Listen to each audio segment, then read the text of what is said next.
Okay, for this video, we're defining book purist as someone who objects to every little change that gets made when adapting a book to another medium. It can also apply to adapting plays or TV shows or anything, but I'm a book guy, so that's what I'm going to focus on. Now, I'm not really a purist myself, or not a strict one. If you check out my blog, theadaptationstation.com, link in the description, you'll find I'm capable of enjoying adaptations that make changes, and I'll even give credit for great things that aren't in the source material. Though you'll notice it's the adaptations of books I'm the least attached to where I give the most leeway with this. Isn't that how it is with everyone? But while I'm not a purist myself, after reading a number of online discussions, I feel they get an undeserved bad rap. I mean, don't get me wrong. Sometimes book purists can be real snobs, like when they imply fans who like adaptations they dislike aren't real fans. That's not cool.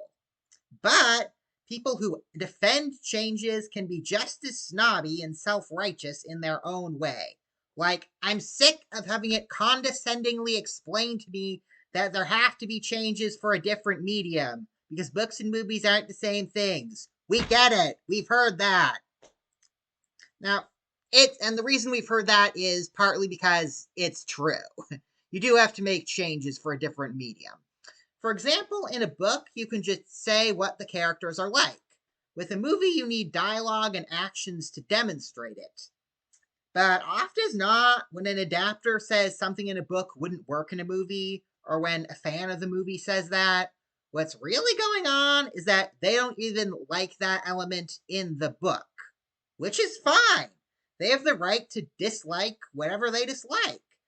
But their tastes and opinions are just as partial and biased as those of book purists. Let's not act like they're like super neutral.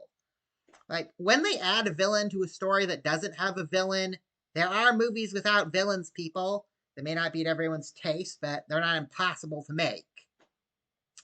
Another thing I'm sick of hearing is that inaccurate adaptations are okay because they're like a new thing. They don't change the actual book. Fans can just ignore them and go reread the source material. Again, that's not wrong, but it's missing the point. When someone mentions Jaws or Jurassic Park or The Wizard of Oz, you don't think of the original book. You think of the movies. Now, in some cases, like probably those cases, that's because the movie was actually better than the book. But in a lot of the time, it's just because the movie is advertised more and people watch it who aren't going to be interested in reading the book. Like, so imagine if whenever someone mentioned a friend of yours, people are like, oh, he's the one with the beautiful blue eyes. And you're like, actually, they're brown. And they're like, oh, I'm so sorry. Or they're like, oh, yeah, that guy won the Super Bowl. And you have to say, actually, it was a bowling tournament. They're like, oh. Can you see why that would be annoying for book fans? If purists can come across as bitter, like, that's maybe the reason why. But I'm sick of the stereotype that purists are these uptight, joyless prudes who complain for the sake of complaining. Like, they have joy in their lives. It's just that what brings them joy is the original work.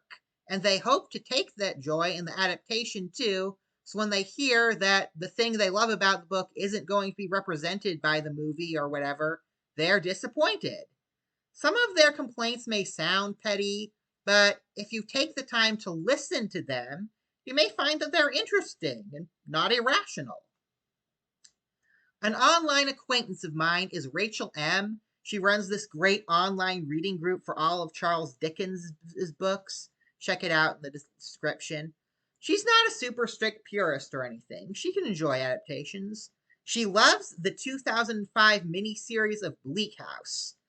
But there's this one thing they did with the character of Mr. Guppy that bugs her.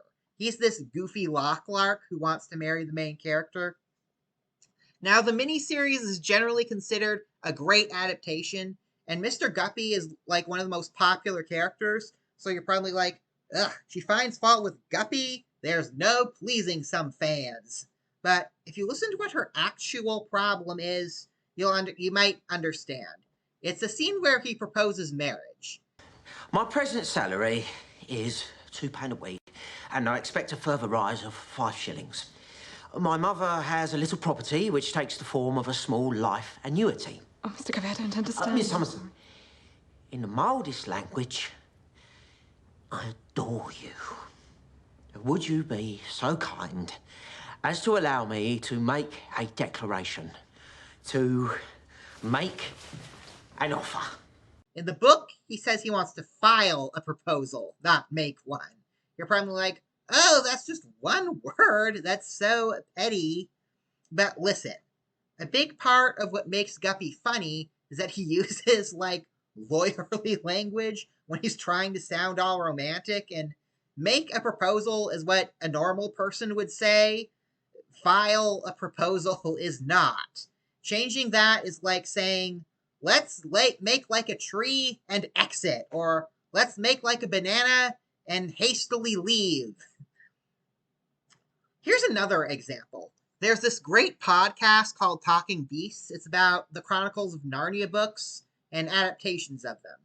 In one episode, the podcasters, Brian Carnell and Lisa Cordwan, I'm so sorry if I mispronounced that name, talk about how in the world of the books, you do not ride a talking horse unless it's an emergency situation.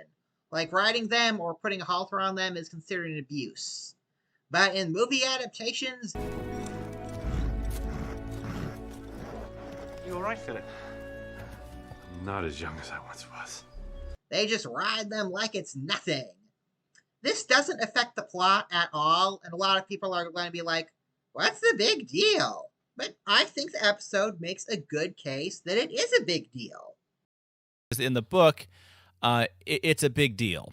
Like a talking horse is not just a regular horse, but it can talk. It's more to it than that. Right. So it bothered me a lot. It surprised me. It took me about 10 seconds to kind of get back into the movie.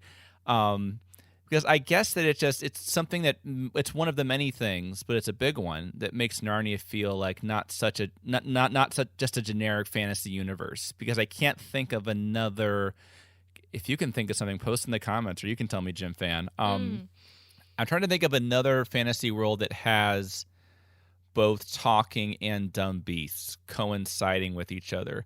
Or at least, if there are, is it as developed as it is in Narnia? Because Narnia really, Lewis talks about the distinction and emphasizes it, and you can't kind of can't get away from it. Every other side of the horse, it's just acting like a normal horse. But then on occasion, it's almost like a robot. On occasion, words come out. They go throughout the rest of the scene, and the horses don't talk at all. Yeah, I know exactly what you're gonna say.